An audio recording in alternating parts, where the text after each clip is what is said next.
নমস্কাৰ আজিৰ ভিডিঅ'টিত চাৰিটা ৰাতিপুৱাৰ সু অভ্যাসৰ বিষয়ে আলোচনা কৰিম যাৰ জৰিয়তে আপুনি আপোনাৰ জীৱনটো সুন্দৰ কৰি তুলিব পাৰে ডক্টৰ A.P.J. আব্দুল কালামে এষাৰ কথা কৈছিল যে আপুনি আপোনাৰ ভাগ্য লিখিব নোৱাৰে কিন্তু আপুনি আপোনাৰ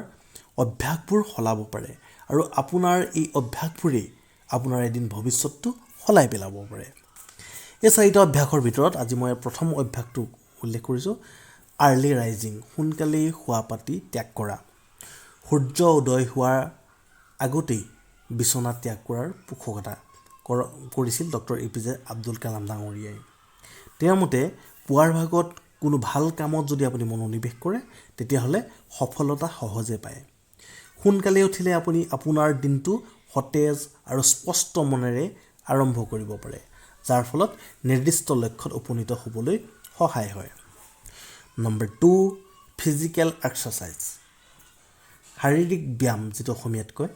সুস্বাস্থ্য আৰু শাৰীৰিক ফিটনেছ বজাই ৰখাটো সফলতাৰ এক অপৰিহাৰ্য অংশ ৰাতিপুৱা নিয়মিত ব্যায়াম কৰিলে আপোনাৰ শাৰীৰিক আৰু মানসিক শক্তিৰ মাত্ৰা বৃদ্ধি পাব আৰু সামগ্ৰিক সুস্থতা বজাই ৰাখিব পাৰিব Number 3, meditation আৰু reflection. ধ্যান আৰু প্ৰতিফলন যাক অসমীয়াত কয় ডক্টৰ কালাম ডাঙৰীয়াই আত্মচিন্তা আৰু আত্মউন্নতিৰ গুৰুত্বৰ ওপৰত গুৰুত্ব আৰোপ কৰে ৰাতিপুৱা ধ্যান আৰু গভীৰ চিন্তাত কিছু সময় যদি আপুনি কটায় আপোনাৰ উদ্দেশ্য আৰু পৰিকল্পনা বাস্তৱত ৰূপায়িত কৰাত সহজ হয় Number 4, reading and learning. পঢ়া আৰু শিকা যাক অসমীয়াত কোৱা হয় ডক্টৰ কালাম ডাঙৰীয়াৰ মতে আজীৱন শিকাৰ প্ৰৱণতাই নিজৰ লগতে উপাৰ্জন বৃদ্ধিৰ বাবে নিৰন্তৰ শিক্ষণ অতি প্ৰয়োজন ৰাতিপুৱা কিছু সময় আপোনাৰ জ্ঞান আৰু দক্ষতা বৃদ্ধি কৰিব পৰা কিতাপ